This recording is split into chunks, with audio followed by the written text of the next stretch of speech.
والمطلقات يتربصن بأنفسهن ثلاثة قروء ولا يحل لهن أن يكتمن ما خلق الله في أرحامهن إن كن يؤمن بالله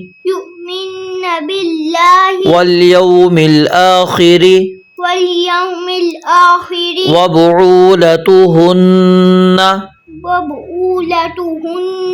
أحق بردهن في ذلك إن أرادوا إصلاحا ولهن مثل الذي عليهن بالمعروف وللرجال عليهن درجة والله عزيز حكيم الطلاق مرتان فإمساكم بمعروف أو تسريح بإحسان ولا يحل لكم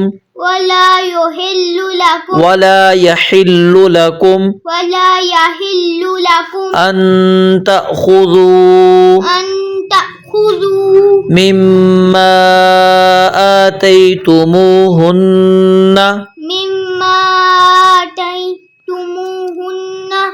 آتيتموهن شيئا إلا أن يخافا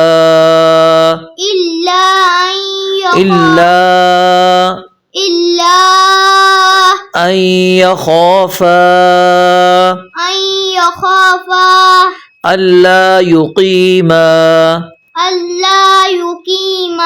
حدود الله فإن خفتم ألا يقيما حدود الله فلا جناح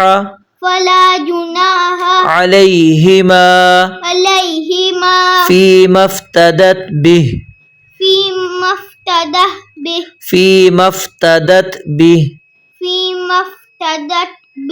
تلك حدود الله فلا تعتدوها ومن يتعد حدود الله